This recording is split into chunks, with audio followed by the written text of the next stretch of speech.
नमस्कार दोस्तों, मैं उत्सव कुमार आप सभी का आपके अपने YouTube चैनल उत्सव मैथ्स में स्वागत करता हूं। आज की वीडियो में मैं फिर से आप सभी स्टूडेंट के लिए आरपीएफ कांस्टेबल जिसका एग्जामिनेशन 6 मार्च 2025 को थर्ड शिफ्ट में हुआ था, उसमें मैथ के जो 35 प्रश्न पूछे गए उन सारे 35 प्रश्नों का सॉल्यूशन हम लोग इस वीडियो में देखने वाले। आज हमारा आरपीएफ कांस्टेबल जिसका एग्जामिनेशन मार्च 2025 में हुआ था, आज हम लोग उसका 15वां शिफ्ट का सॉल्यूशन करने जा रहे हैं। जो अभी तक 14 शिफ्टों का सॉल्यूशन नहीं देखिए तो जाकर देख सकते, प्लेलिस्ट बना दिया गया है।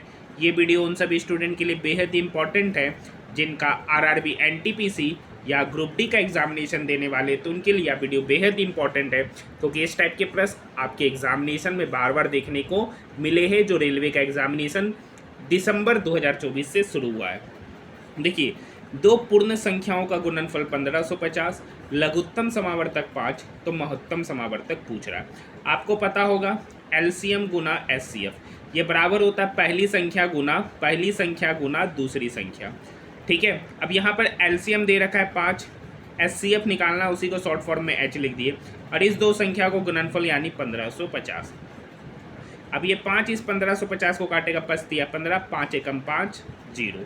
यहाँ से एच सी एफ कितना निकल के आ गया सर? 310। तो यहाँ पर इसका उत्तर हो जाएगा ऑप्शन नंबर 2। लेकिन इस क्वेश्चन में देखिए, इस टाइप का क्वेश्चन में यहाँ पर देखिए लघुत्तम समावर्तक 5 है और एच सी एफ यहाँ पर 10 है, कभी पॉसिबल नहीं हो सकता है। लेकिन इस टाइप के क्वेश्चन में कोई एरर नहीं मानते हुए ऑप्शन नंबर 2 ही इसका सही उत्तर हो जाएगा। लेकिन आपको पता है कि एलसीएम हमेशा एचसीएफ के बराबर होता है या तो उससे ज़्यादा होता है, लेकिन यहाँ पर तो एचसीएफ ही ज़्यादा आ रहा है।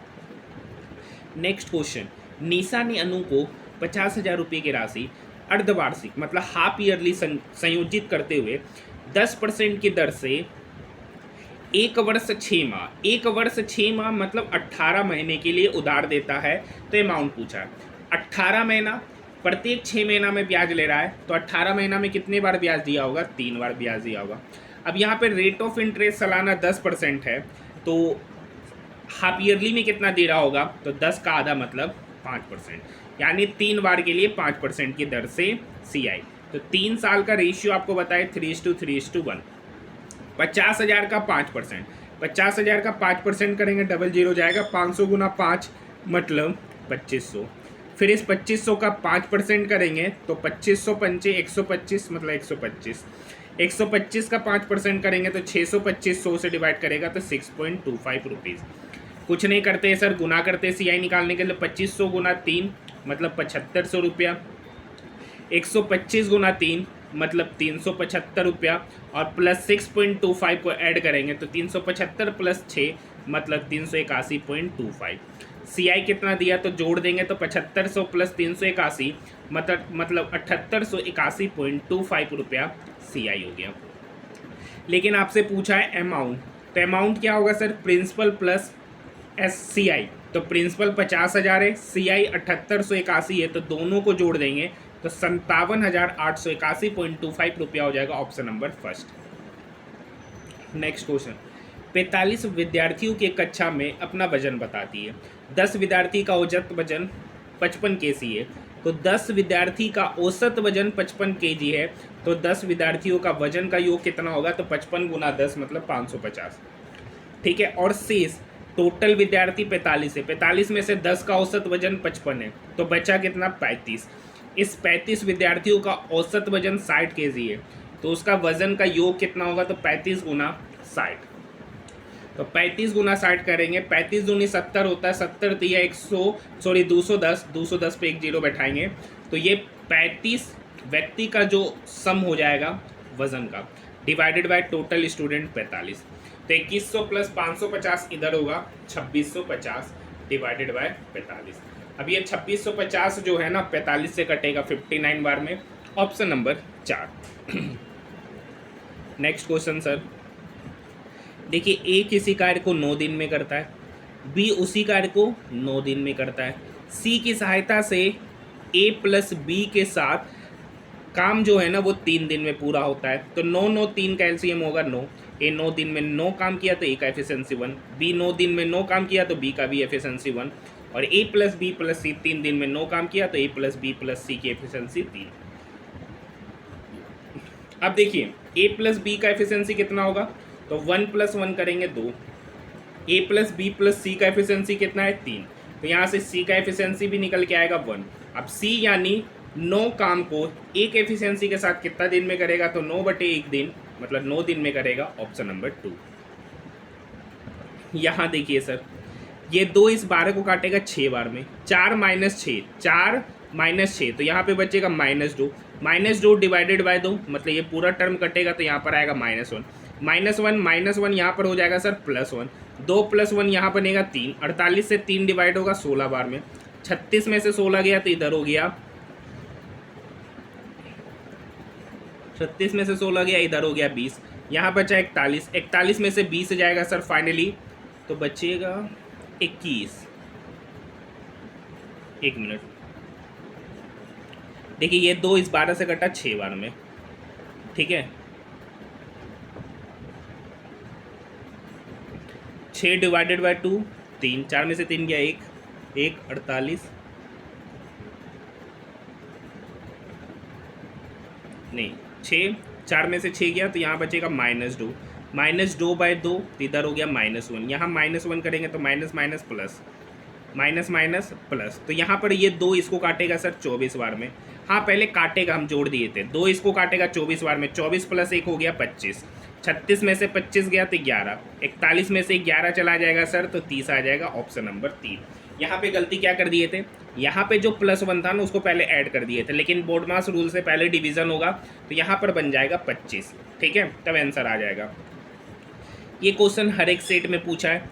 5 संख्याओं का योग 655 है, पहली 2 संख्याओं का औसत 75, तो पहली 2 संख्याओं का योग कितना होगा, तो योग होगा 75 × 2 मतलब 150।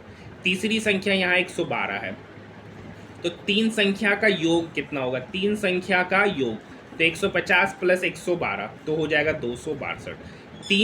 5 संख्याओं का योग 655 है, तो शेष 2 संख्याओं का योग क्या होगा, शेष 2 संख्याओं का योग, इस 655 में 262 को क्या करेंगे, घटाएंगे, 655 में 262 को घटाएंगे, तो 5 में से 2 गया 3, 15 में से 6 गया 9, और 5 में से 2 गया 3, तो शेष 2 संख्याओं का योग हो गया 393।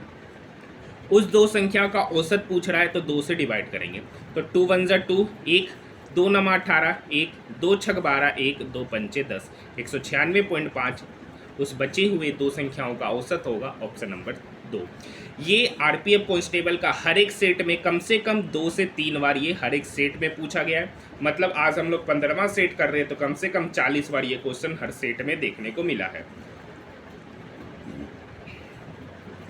वह सबसे बड़ी संख्या कहता है जिसे 1128, 1537, 1834 को विभाजित करने पर शेषफल के रूप में 7, 3 और 5 बचता है। इस टाइप के क्वेश्चन को बनाने के लिए क्या करते हैं, क्वेश्चन में से उस रिमाइंडर को क्या करते हैं, घटाते हैं, क्वेश्चन में से उस रिमाइंडर को क्या करते हैं, घटाते हैं। तो यहाँ पर आइए हम लोग उसको घटाने का प्रयास करते हैं कि 1128 में से अगर हम 7 घटा देते हैं तो 1128 में 7 घटाएंगे तो 1121, यहाँ 1537 में से 3 घटाएंगे तो 1534, 1834 में से 5 घटाएंगे तो 1829। अब इसका एचसीएफ निकालेंगे,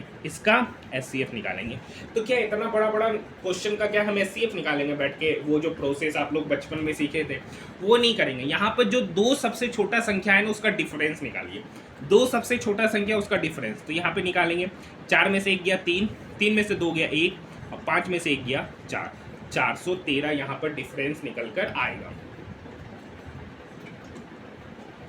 अब ये जो डिफरेंस है ना, ये जो डिफरेंस है 413, अब ऑप्शन से चेक कर लीजिए या इसका फैक्टर कर लीजिए, तो इसका फैक्टर तो हम लोग नहीं बता पाएंगे, हम लोग इससे मल्टीप्लाई कर के देखते हैं।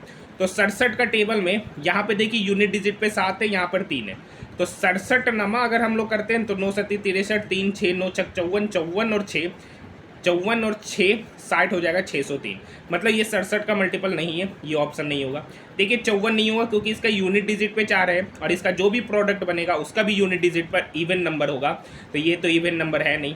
बचा 59, अब 59 का टेबल पढ़ते 7 बार में, 9 × 7 = 63 का 3 बाकी 6, 7 × 5 = 35, 6 = 41।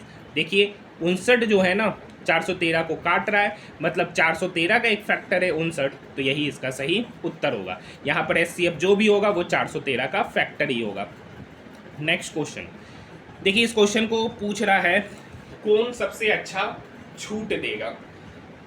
तो देखिए 7% और 3% का क्रमिक छूट, तो देखिए आपको पता होगा successive x plus y plus x y बटे 100 छूट दे रहा है, तो -7 -3 माइनस माइनस प्लस, तो 7 21 बटे 100। तो यहाँ पर देखिए -7 -10 मतलब -10 प्लस 21 बटे 2, तो यहाँ पर हो जाएगा प्लस 0.21। -10 में 0.21 घटाएंगे, सॉरी जोड़ेंगे -10 में, तो यहाँ पर हो जाएगा 9.79 और ये जो माइनस के साथ आएगा ये माइनस साइन बता रहा है डिस्काउंट और कुछ नहीं बता रहा। मतलब यहाँ पर जो पहला केस में डिस्काउंट दे रहा है वो 9.79% का दे रहा है। यहाँ पर देखिए 9.8 का दे रहा है। दूसरा वाला देखते हैं तो 8 2 तो -8 -2 प्लस 8 गुना 2 मतलब 16 बटे 100। तो यहाँ पे करेंगे -10 प्लस 0.16, क्योंकि 16 से डिवाइड होगा तो 0.16, इसको करेंगे तो ये निकल के आएगा -9.84%। यानी ये जो माइनस साइन बता रहा है वो डिस्काउंट को बता रहा है, यानी दूसरा वाला केस में जो डिस्काउंट दे रहा है वो 9.84% का डिस्काउंट दे रहा है। कह रखा है कौन सबसे अधिक छूट दे रहा है, तो पहला वाला दे रहा है 9.79, दूसरा वाला दे रहा है 9.84%, तीसरा वाला दे रहा है 9.8%। तो कौन ज़्यादा दे रहा है 9.84%, जो कि बी है, ऑप्शन नंबर 4। नेक्स्ट देखिए, प्रकाश है और विनेश है। प्रकाश किसी कार्य को 15 दिन में, विनेश उसी कार्य को 9 दिन में। उन्होंने एक साथ मिलकर काम करना शुरू किया। तो 15 और 9 का एलसीएम होता है सर 60, नहीं 45। कितना होता है 15 9 45। तो प्रकाश 15 दिन में 45 काम किया तो प्रकाश की एफिशिएंसी 3। विनेश जो है ना 9 दिन में 45 काम किया तो विनेश की एफिशिएंसी 5। उन्होंने एक साथ मिलकर कार्य शुरू किया, 5 दिनों तक साथ में कार्य किया। तो ये दोनों एक दिन में कितना काम करेगा, तो 3 + 5 होता है सर 8 काम। एक दिन में 8 काम, तो 5 दिन में कितना काम करेगा, तो 8 गुना 5 मतलब 40 काम। टोटल काम था सर 45 में से 40 काम दोनों 5 दिनों तक साथ में करते, तो बचा कितना काम सर, बचा 5 काम। अब विनेश कार्य छोड़कर चला गया, तो बचा कौन, प्रकाश। तो बोल रहा है शेष कार्य को प्रकाश कितने दिन में करेगा, तो बचा काम 5। इस 5 काम को प्रकाश 3 एफिशिएंसी के साथ कितने दिन में करेगा, तो 5/3 दिन।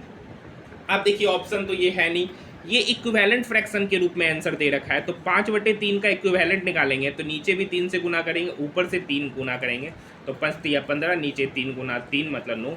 15/9 दिन में कार्य समाप्त करेंगे, शेष बचा हुआ कार्य को, ऑप्शन नंबर 2। देखिए, एक विद्यालय में 2759 विद्यार्थी है।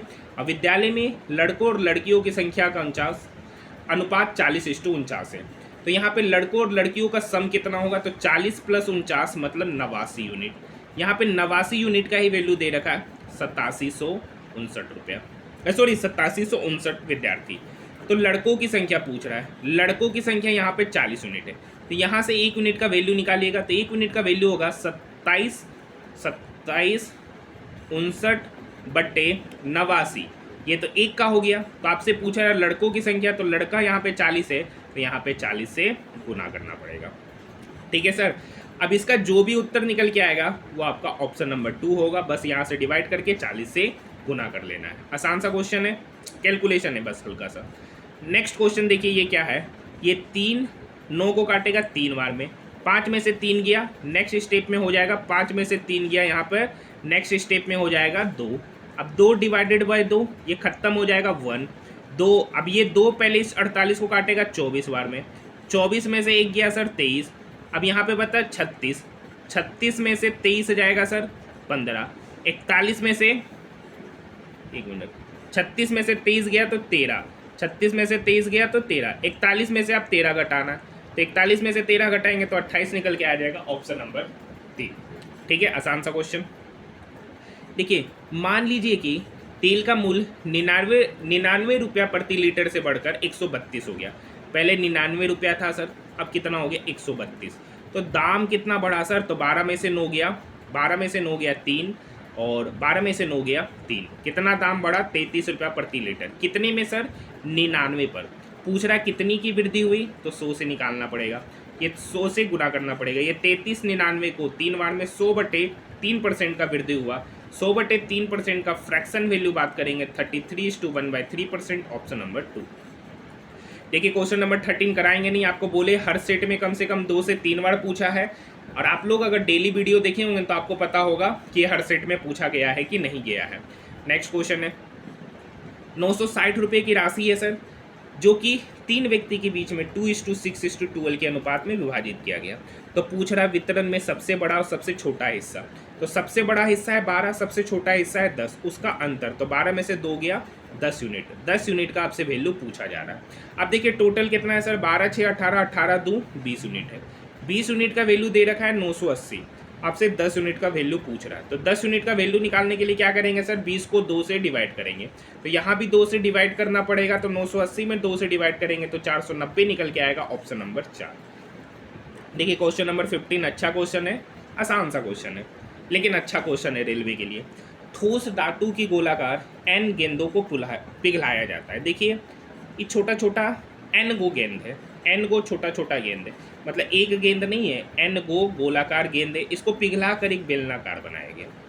ठीक है, ठीक है, इसका रेडियस अगर r है तो एक बेलनाकार छड़ में बदल दिया जाता है, जिसकी त्रिज्या, मतलब इस बेलनाकार छड़ की जो त्रिज्या है ना, ये जो बेलनाकार छड़ की जो त्रिज्या है, तो उसको लिख देते आर ऑफ सिलेंडर, ये बराबर होगा 5 टाइम्स ऑफ स्पेरिकल रेडियस। दूसरा है उसका जो ऊंचाई जो है ना, हाइट ऑफ सिलेंडर, ये बराबर है गोलाकार गेंद की त्रिज्या का 8 गुना, मतलब 8 टाइम्स ऑफ आर। तो पूछ रहा है एन का मान। अब एक बात बताइए, ये मतलब एक गोला का आयतन होगा 4/3 पाई आर क्यू, एक गोला का आयतन होगा 4/3 पाई आर क्यू, लेकिन उस तरीके का एन गोला को पिघलाया गया। अब पिघला कर समान आयतन का सिलेंडर बनाया गया। सिलेंडर का आयतन होता है sir pi r square h, pi r square h, लेकिन यहाँ पर पाई आर ऑफ सिलेंडर 5R है, तो 5R का स्क्वायर करेंगे तो 25R स्क्वायर होगा, इनटू यहाँ पर हाइट ऑफ सिलेंडर पुट करेंगे तो 8R, मतलब 8R। तो ये वाला टर्म तो खत्म। अब ये दोनों में इक्वेट करेंगे, ये पाई से ये पाई क्या हो गया, कट गया, और काटते ये आर स्क्वायर क्या हुआ, आर क्यूब को काटा। ठीक है, ये 4 जो है ना इस 8 को काटेगा 2 बार में, ये 3 इक्वल के इधर आके मल्टीप्लाई होगा, तो इधर क्या बचा 25 गुना 2 50, ये 3 50 के तरफ जाके गुना होगा, तो 50 गुना 3 मतलब 150, मतलब के वो स्पेरिकल गेंद होगा जो इस सिलेंडर के वॉल्यूम के बराबर होगा, तो 150, ऑप्शन नंबर 4। नेक्स्ट क्वेश्चन है सर, हरीश नामक एक डीलर 1400 रुपया में एक माइक्रोवेव ओवन खरीदता है, वह इसके मूल्य पर 32% की छूट देता है, फिर भी 15% का लाभ अर्जित करता है, तो माइक्रोवेव का एमपी। तो आपको एक फॉर्मूला पता होगा सर, एमपी बटे सीपी बराबर होता है 100 प्लस % प्रॉफिट बटे 100 माइनस % डिस्काउंट। इसी को हम ऐसे भी लिख देते हैं, सीपी बटे एमपी बराबर 100 माइनस % डिस्काउंट बटे 100 प्लस % प्रॉफिट। यहाँ पर एमपी निकालना है सर, सीपी दे रखा है 11,400, 100 प्लस % प्रॉफिट, 15% का प्रॉफिट हुआ तो 100 का चीज़ कितना हो गया 115, 32% का डिस्काउंट दिया तो 100 में 32 घटाएंगे तो हो कितना गया 68, 8 6 14 5 1 6 7। ठीक है, काटना है सर, तो यहाँ से क्या करे, ये अगर हम 4 से कटेगा, 4 से कटेगा 17 बार में, ये 4 से कटा, 4 दूनी 8, 8 3 11, 4 8 32, 2 4 5 20, 28 50। ठीक है, तो एमपी बराबर हो जाएगा सर 115 गुना 28 50 बटे 17। ये थोड़ा सा कैलकुलेशन आप कर लीजिएगा। ठीक है, ये थोड़ा सा आप कैलकुलेशन कर लीजिएगा, ये 4 से कटा, 4 दूनी 8, 3 4 8 32, 2 4 5 20। ठीक है, 17 बार में 115 गुना 28 50 बटे 17, 17 से कटेगा, 17 कम 17 11 नहीं, ठीक है नहीं कटेगा ये 17 से, तो बस गुना भागा कर लीजिएगा, तो इसको इससे गुना करके 17 से डिवाइड कीजिएगा तो 19,289 रुपया निकल कर आ जाएगा। थोड़ा सा कैलकुलेशन है। देखिए एक समांतर चतुर्भुज का, ये एक समांतर चतुर्भुज है, ठीक है सर, इसका आधार दे रखा है 12 सेंटीमीटर और ऊंचाई दे रखा है 5 सेंटीमीटर। आपको पता है कोई भी चतुर्भुज हो, अगर उसका बेस और उस पर बनने वाला हाइट दे रखा है तो उसका एरिया होता है बेस इंटू हाइट। यहाँ पर बेस बात करेंगे 12 है, हाइट 5 है, तो 12 गुना 5 हो जाएगा sir 60 centimetre square, option number 2। 8 अंकों की संख्या है, 9 से विभाज्य। बताइए कौन सी संख्या 9 से विभाज्य होगा? जिसका डिजिट का सम अगर 9 से विभाज्य तो वो पूरा का पूरा संख्या भी 9 से विभाज्य होगा, यही कहता है। यहाँ पे डिजिट सम करेंगे, 4 + 3 7, 7 4 11, 11 5 16, 16 4 20, 2 22, 3 25, तो 25 प्लस के कर रखा ये संख्या 9 से विभाज्य, तो ये 9 से कब विभाज्य होगा? जब k का मान यहाँ पर कितना रखा जाए, तो 25 में कितना जोड़ेंगे कि वो संख्या 9 से विभाज्य होगा, तो k बराबर 2, तो 25 + 2 कितना होता है 27, 27 9 से डिवाइड है, मतलब यहाँ पर k का मान 2 होना चाहिए, तो वो संख्या k से मतलब 9 से विभाज्य हो जाएगा, ऑप्शन नंबर 4। देखिए 72 किलोमीटर पर आवर की चाल से चलने वाली एक बस 15 घंटे में एक यात्रा पूरी करती है, तो डिस्टेंस बराबर होता है सर स्पीड इंटू टाइम। 72 की स्पीड से 15 घंटा चला तो टोटल डिस्टेंस कितना हो गया? इतना। अब ये सेम डिस्टेंस को 12 घंटे में कवर करना है तो स्पीड क्या होगा? तो 12 घंटे से डिवाइड करेंगे तो डिस्टेंस बटे टाइम अब हो जाता है स्पीड। ठीक है, तो ये 12 इस 72 को काटेगा 6 बार में, 15 गुना 6 मतलब 90 kilometre per hour, option number 4। देखिए क्वेश्चन नंबर 20 आसान है, कर रखा है सर 450 में खरीदे, 350 में बेच दिए सर, तो लॉस कितने का हो रहा है सर? तो यहाँ पर लॉस हो रहा है 100 रुपये का। कितने पे हो रहा है सर? 450 पर, तो 100 पर कितना? तो 100 पर कितना? देखिए कोई फॉर्मूला नहीं लगा रहे, बस बेसिक कंसेप्ट लगा रहे। यहाँ से 1 0 से 1 0 कटा, ये 5 से कटा सर 20 बार में, ये 5 से कटा 9 बार में, 20 गुना 10 होता है सर 200 बटे 9%, 200 बटे 9%। ठीक है, 9 दूनी 18, 9 दूनी 18, तो 22:2 बटे 9% का यहाँ पे चूंकि लॉस हो रहा है क्योंकि 450 में खरीदा 350 में बेचा, तो 100 का लॉस हो रहा है, ये माइनस साइन ही हानि बताएगा, ऑप्शन नंबर 3। ठीक है, नेक्स्ट क्वेश्चन देखिए, 5 का क्यूब 125, ये 4 8 को काटेगा 2 बार में, तो 2 का स्क्वायर 4, तो +4, यहाँ पे -6 + 30। अब देखिए 125 + 30 कितना होता है सर? 155, 4 - 6 -2, 155 में से -2 गया तो 153, ऑप्शन नंबर फर्स्ट। देखिए मान लिया कि एक वस्तु P, मान लेते एक वस्तु का दाम P है, ठीक है, P ने Q को 47% लाभ पर बेचा, 47% लाभ पर बेचे तो बेचे कितना पे सर? 147%, 147% का फ्रैक्शन वैल्यू 147/100। अब ये बेच किसको दिए? Q को, ये Q का CP है। अब इस पे 50% का हानि हुआ तो बेचे कितना पे सर? उसका 50% का हानि मतलब 50% का फ्रैक्शन वैल्यू होता है 1/2, और इसके लिए कीमत कितना चुकाया? 6027 रुपये। ठीक है सर, बस काटना है,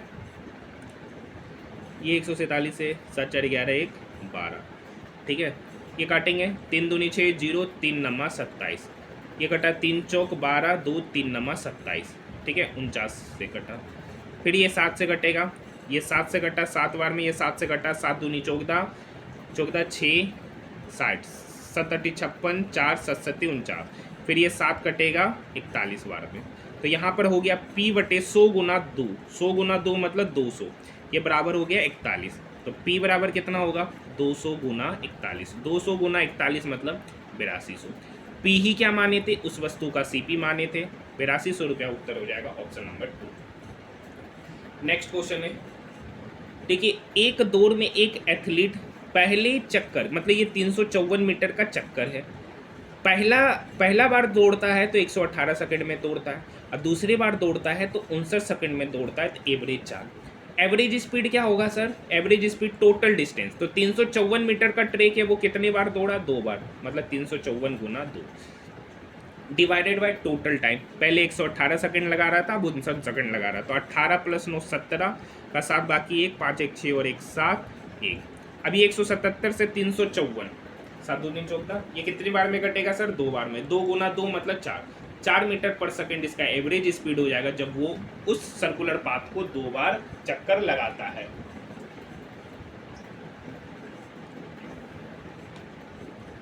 नेक्स्ट क्वेश्चन, किसी संख्या के 13% का 2%, मान लेते कि संख्या 100 है, अब इस 100 का 13% क्या होगा सर? 13।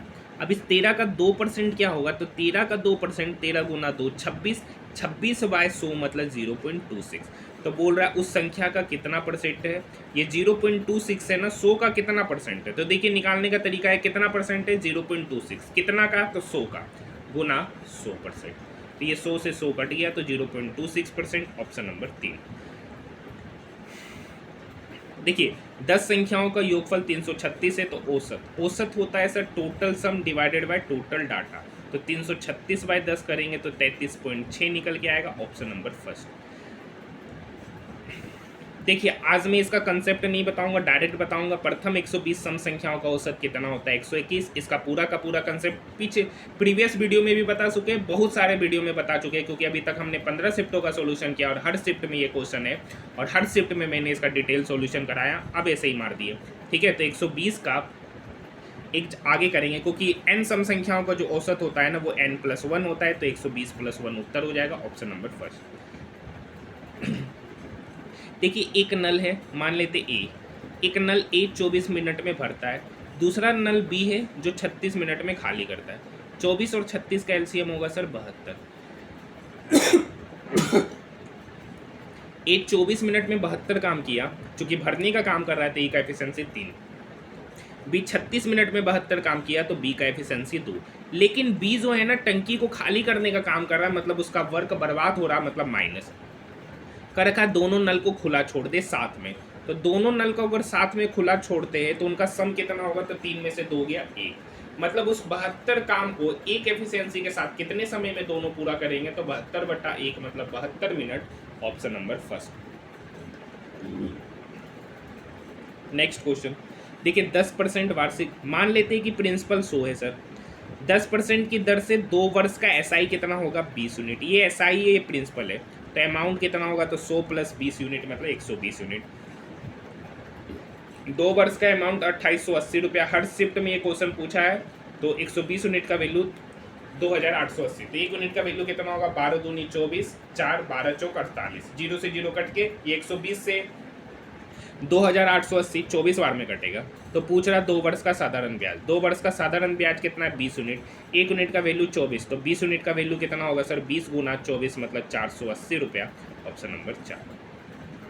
नेक्स्ट क्वेश्चन देखिए, यदि एक लड़का 4 किलोमीटर पर आवर की चाल से दौड़ता है और 79 मीटर भुजा वाले एक वर्गाकार मैदान का एक चक्कर लगाता है, तो एक चक्कर जो लगाएगा वो कितना दूरी तय करेगा, तो इसके परिमाप के बराबर, और वर्ग का परिमाप होता है 4 गुना भुजा। ये मीटर में आ रहा है। अब ये 4 किलोमीटर पर आवर की स्पीड से ये इसका चक्कर लगाता है, तो कितने सेकंड में पूरा करेगा, तो ये 4 किलोमीटर पर आवर है, तो मीटर पर सेकंड में मीटर पर सेकंड में कन्वर्ट करने के लिए 5/18 से गुना करते, ये मीटर पर सेकंड होता है, तो सेकंड ऊपर चला जाएगा। मीटर से मीटर गया, ये 4 से 4 गया, ठीक है। ये 5 इसको काटेगा, 5 एकम 5, 2 2 29, बच्चे 25, 4 पंचंठे 40, मतलब यहाँ पर होगा 15.8 गुना 18 सेकेंड। गुना करेंगे सर, तो 15.18 80, 144 का 4 बचा 14, 18 पंचे 90, 90 और 14, 90 और 14, 104 का 4 बचा 10, 18 एकम 18, 10 28, तो 284.4 सेकेंड समय लेगा इस वर्गाकार पथ को 4 किलोमीटर पर आवर की स्पीड से क्रॉस करने में, ऑप्शन नंबर 2। नेक्स्ट क्वेश्चन है सर, देखिए 12.5 इंटू, अब देखिए ये 12.5 इंटू 8 क्या होता है सर, 12.5 इंटू 8 होता है 100, ठीक है, इंटू 2.89। अब 2.89 से डेसिमल हटाएंगे तो 100 आएगा, 100 से 100 खत्म, तो बचा क्या 289। 289 का स्क्वायर रूट क्या होता है 17, ऑप्शन नंबर 2। देखिए आपको पता होगा 125 गुना 8 होता है सर 1000, लेकिन यहाँ पर एक 12.5 इंटू 8 क्या होगा, तो 100। ये सब डाटा का हम लोग डायरेक्ट यूज करते हैं कैलकुलेशन को आसान करने के लिए। नेक्स्ट क्वेश्चन, चक्रवृद्धि ब्याज की दर पर कोई प्रिंसिपल है जो 2 वर्ष में कितना हो जाता है 9600 रुपया, और उसके नेक्स्ट 1 साल बाद हो जाता है 10,800 रुपया, मतलब 96 से 10,000 हो रहा है, 10,800 वो हो रहा है 1 वर्ष में, अब पी से 9600 हो रहा है 2 वर्ष में। लेकिन यहाँ पे रेट ऑफ इंटरेस्ट पूछा है, 00 से 00 क्या हो गया, कट गया, मतलब 96 का चीज़ 108 हो गया, तो कितना बढ़ा, तो 8 में से 6 गया 2, 10 में से 9 गया 1, 12 बढ़ा। कितने में बढ़ रहा है सर? तो 96 पर। तो 100 पर कितना प्रतिशत निकालना, यही रेट ऑफ इंटरेस्ट कहलाएगा। ये 12 से 96 कटा 8 बार में 100/8। अभी जस्ट देखिए तो इसका डायरेक्ट वैल्यू होता है 12.5%। तो 100/8 12.5%, option number D. Next question देखिए, नेक्स्ट क्वेश्चन है, एक शंकु है सर, इसकी ऊंचाई और तिर्यक ऊंचाई, ये ऊंचाई कहलाता है। देखिए ऊंचाई और तिर्यक ऊंचाई का अनुपात है 4:5। अगर ये 4 यूनिट होगा तो ये कितना यूनिट होगा? 5 यूनिट। अब आपको पता है पाइथागोरस ट्रिपलेट से यहाँ पर 90 डिग्री बनता है, ये 4 है ये 5 है, तो रेडियस कितना होगा? 3 यूनिट। ये यूनिट वेरिएबल है। अब बताइए उसका आयतन इतना दे रखा है, शंकु का आयतन होता है 1/3 पाई r²h। तो 1/3 पाई का वैल्यू 22/7। आर कितना यूनिट है सर? 3 यूनिट। 3 यूनिट का स्क्वायर करेंगे तो 9 unit square, 9 unit square into h. H कितना है sir? 4 unit into 4 unit is equal to 12,936। बस कैलकुलेशन काटना है। अब देखिए सर 6 3 9 9 नहीं कटेगा, 11 से पहले काटते हैं। 11 एकम 11 1, 11 एकम 11 8 83, 11 7 77 6, 11 6 66। अब देखिए यहाँ से ये कटा था 2 बार में, तो ये 2 और 4 8, ये 8 इसको काटेगा, 8 एकम 8 3 37, 8 चौक 32 5 8 7 56, 147 बार में काटा। अब ये देखिए ये 3 इस 9 को काटेगा सर 3 बार में, ये 3 इस 147 को काटेगा, 3 चौक 12 2 3 9 27, 49 बार में। यहाँ यूनिट स्क्वायर इंटू यूनिट कितना होगा? यूनिट का क्यूब बटे 7 इज इक्वल टू 49। तो यहाँ से 1 यूनिट क्यूब बराबर हो गया 49 गुना 7। तो यहाँ से 1 यूनिट निकल के आएगा इस क्यूब रूट अंडर 49 गुना 7 मतलब 7। ठीक है, 49 गुना 7 मतलब 49 का मतलब होता है 7 गुना 7 7, फिर 7 गुना 7 गुना 7, उसका क्यूब रूट लेंगे तो 7। पूछ रहा है व्यास, तो रेडियस कितना यूनिट है सर? 3 यूनिट, और 1 यूनिट का वैल्यू निकल के आया 7। तो 3 यूनिट का वैल्यू हो गया 7 गुना 3 मतलब 21, मतलब रेडियस पता चल गया 21। डायमीटर क्या होता है? रेडियस का 2 गुना, मतलब 21 गुना 2 मतलब 42 centimetre, option number 2। Next question देखिए, नेक्स्ट क्वेश्चन, एक आदमी स्थिर जल में 85 किलोमीटर की चाल से नाव चलाता है और 1.5 किलोमीटर पर आवर की इस चाल से बहने वाली नदी में उसे एक स्थान तक नाव से जाने और वापस आने में 51 मिनट का समय लगता है। तो देखिए मान लेते हैं कि यहाँ से यहाँ जो जा रहा है वो दूरी है x किलोमीटर, गया इधर फिर वापस आया। तो जब जा रहा होगा, मान लीजिए धारा की दिशा में जा रहा होगा, तो नाव का स्पीड और धारा के दिशा दोनों ऐड हो जाता है, स्पीड बढ़ जाता है। तो 8.5 प्लस 1.5 तो 10 किलोमीटर पर आवर, प्लस ये x किलोमीटर मान लें। अब देखिए अब वापस आ रहा है, तो धारा का दिशा इधर है और नाव आ रहा है इधर, तो अपोजिट डायरेक्शन में आ रहा है। ठीक है, धारा के विपरीत दिशा में आ रहा है, तो उनका स्पीड क्या होता है? घटता है। तो 8.5 में से 1.5 घटाएंगे तो बचा 7। तो यहाँ पर पहले लग रहा था धारा की दिशा में जा रहा है तो 1/10 घंटा लग रहा है, धारा के विपरीत दिशा में जा रहा है तो 1/7 घंटा लग रहा है, और इसको टोटल समय लग रहा है जाने और आने में 51 मिनट का। इस मिनट को आवर में कन्वर्ट करने के लिए 60 से डिवाइड करेंगे। यहाँ 10 और 7 का एलसीएम लेंगे तो 70 हो जाएगा। यहाँ 10, यहाँ 7x, यहाँ 10x, एलसीएम लेने के बाद यहाँ पर होगा 17x इज इक्वल टू 51/60, क्योंकि 10 और 7 का एलसीएम 17, 70 10 का टेबल में 70 7 बार में, तो यहाँ 7x हो जाएगा, यहाँ 10x जोड़ेंगे तो 17x।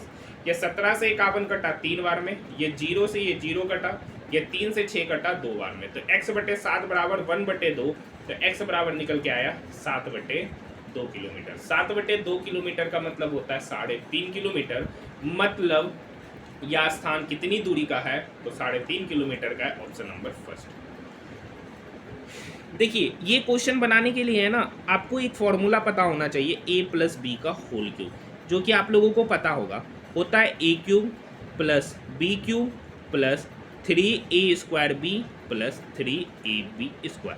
तो यहाँ पर देखिए 0.001 है, तो ये बेसिकली क्या है सर? 0.1 का होल क्यूब, ये हो गया a³ प्लस 3 इंटू ये, तो 3 इंटू a²। देखिए क्या होता है 3 इंटू a², तो यहाँ पर तो 0.1 है, 0.1 एक बार और चाहिए। ठीक है, तो b यहाँ पर कितना हो जाएगा? जब इससे 0.1 कॉमन ले लेंगे ना, तो यहाँ पर हो जाएगा सर 9.9। ठीक है, तो ये हो गया 3a² b प्लस यहाँ पर देखते हैं, तो यहाँ पर देखिए फिर होता है 3ab², तो यहाँ 0.3 को लिख सकते हैं 3 गुना 0.1, तो 3 गुना 0.1, तो 3a। अब चाहिए b², तो b यहाँ पर 9.9 है, 9.9 का स्क्वायर ही 98.01 होता है, क्योंकि 99 का जो स्क्वायर होता है सर वो 9801 होता है, तो यहाँ पर 9.9 का स्क्वायर ही 98.01 है, मतलब ये कुछ नहीं है, तो 9.9 का स्क्वायर है। प्लस यहाँ पर देखिए 9.9 तो है ये है सर, और ये 98.01 अभी जस्ट बोले 9.9 का स्क्वायर है, तो 9.9 एक पहले से है, फिर इसमें 9.9 का स्क्वायर, तो 9.9 इंटू 9.9 का स्क्वायर। नेक्स्ट स्टेप में क्या लिख देंगे, इसको लिख देंगे 9.9 का होल क्यूब। ठीक है सर, यहाँ तक बात समझ में आया। तो अब ये बेसिकली ये पूरा का पूरा फॉर्मेट हो गया a³ plus 3a² b plus 3ab² plus b³, तो ये होता है a प्लस b का होल क्यूब। तो a की जगह पर है 0.1, b की जगह पर है 9.9 का होल क्यूब। 9.9 में 0.1 ऐड करेंगे तो हो जाएगा 10, 10 का क्यूब, 10 का क्यूब मतलब 1000। और यही क्या था सर, यही p था, मतलब p पता चल गया 1000, p पता चल गया 1000। लेकिन आपसे p थोड़ी ना पूछा है सर, आपसे पूछा है p/25, मतलब 1000/25। ये 25 इस 1000 को काटेगा 40 बार में, तो इसका उत्तर हो जाएगा ऑप्शन नंबर 4। ठीक है, देखिए इस शिफ्ट में भी कुछ अच्छे अच्छे प्रश्न आपको यहाँ पर देखने को मिले हैं, तो अच्छे से आप लोग इसका प्रैक्टिस कीजिएगा। देखिए 2 मित्र है केशव और तुषार, उनकी इनकम का रेशियो है 5:7। इनमें से प्रत्येक 93,000 की बचत करता है, तो इनका एक्सपेंडिचर हो जाता है 2:3। देखिए दोनों जो बचत कर रहा है 93,000 का, मतलब सेविंग सेम होना चाहिए, तो यहाँ पर सेविंग हो रहा है 7 में से 3 गया 4, यहाँ पे 5 में से 2 गया 3, मतलब सेविंग सेम नहीं है। यहाँ पर 3 आ रहा है, यहाँ पर 4 आ रहा है, तो इस सेविंग को क्या करना है, सेम करना है। तो सेविंग को सेम करने के लिए हम लोग यहाँ पे क्या करेंगे, यहाँ पर डिफरेंस है 7 में से 5 2, यहाँ पे डिफरेंस है 1 का, तो यहाँ पर 1 से गुना करेंगे, यहाँ पर 2 से गुना करेंगे। तो जब 5:7 को 1 से गुना करेंगे तो इनका नया इनकम हो गया 5:7। यहाँ 2 से गुना करेंगे तो एक्सपेंडिचर हो जाएगा 2 दूनी 4, 3 दूनी 6। अब देखिए, अब यहाँ पर देखिए, यहाँ पर इस दोनों के बीच का देखिए, इनकम में से एक्सपेंडिचर को घटाते हैं तो सेविंग निकलता है। यहाँ पर भी 1 यूनिट है, यहाँ पर भी 1 यूनिट है, मतलब सेम हो गया है। अब यही कह रखा है, यही 1 यूनिट का वैल्यू यहाँ पर दे रखा है 93,000, क्योंकि जब इनकम में से एक्सपेंडिचर घटाते जो कि 1 यूनिट निकल के आ रहा, और वो यहाँ पर कितना दे रखा है 93,000, यानी 1 यूनिट का वैल्यू 93,000। तो पूछ रहा है केशव की मासिक आय, तो केशव की मासिक आय 5 यूनिट है, 1 यूनिट का वैल्यू 93,000, तो 5 यूनिट का वैल्यू कितना हो जाएगा 93,000 गुना 5, तो 0 0 0 पस्तिया 15 9 पंचे 45 और 1 46, तो 4,65,000 केशव की मासिक आय होगी, ऑप्शन नंबर 4। तो यहाँ पर आपने जितने भी प्रश्न देखे वो सारे के सारे प्रश्न आरपीएफ कांस्टेबल में पूछे गए प्रश्न हैं, और आज हमारा इसी तरीके से आरपीएफ कांस्टेबल का 15 शिफ्टों का सॉल्यूशन अभी तक हमने देख लिया। जो नहीं देखे जाकर देख सकते, प्लेलिस्ट बना दिया गया। इसी तरीके से मैंने आप सभी स्टूडेंट के लिए आरआरबी एएलपी का जो सीबीटी 1 एग्जामिनेशन हुआ था 15 शिफ्टों में, तो मैंने उस 15 शिफ्टों का कंप्लीट सॉल्यूशन कराया। कंप्लीट करने का मतलब मैथ का भी सॉल्यूशन कराए थे, जीके का भी कराए थे और रीजनिंग का भी कराए थे। तो इस शिफ्ट का आरपीएफ कांस्टेबल का रीजनिंग इसलिए नहीं करा रहे क्योंकि वहाँ पर जिस टाइप के रीजनिंग के क्वेश्चन थे वही सेम टाइप के रीजनिंग के क्वेश्चन यहाँ पे पूछा गया, कोई भी इधर उधर क्वेश्चन नहीं है। इसी तरीके से मैंने आरआरबी जेई का कंप्लीट सॉल्यूशन कराया है। आरआरबी टेक्नीशियन ग्रेड 3 इन तीनों पेपर का मैंने कंप्लीट पेपर का सॉल्यूशन कराया। कंप्लीट पेपर करने का मतलब मैथ भी, जीके भी और रीजनिंग भी। रीजनिंग अगर आप इस तीनों शिफ्टों का अच्छे से कर लेते हैं तो आपको रीजनिंग पढ़ने की आवश्यकता नहीं पड़ेगी, क्योंकि वही सेम पैटर्न पे हर शिफ्टों में क्वेश्चन पूछा है, अलग अलग एग्जामिनेशन में भी क्वेश्चन पूछा है। और उसी तरीके से आरपीएफ एसआई के भी मैंने कंप्लीट शिफ्टों का मैथ का क्वेश्चन खाली इसमें कराया है। तो इन सब का आपको अलग अलग प्लेलिस्ट इसी चैनल पर देखने को मिल जाएगा। जो नहीं देखे वो जाकर देख सकते हैं, काफ़ी हेल्पफुल वीडियो होगा एनटीपीसी और ग्रुप डी के लिए। तो मिलते हैं हम लोग नेक्स्ट वीडियो में।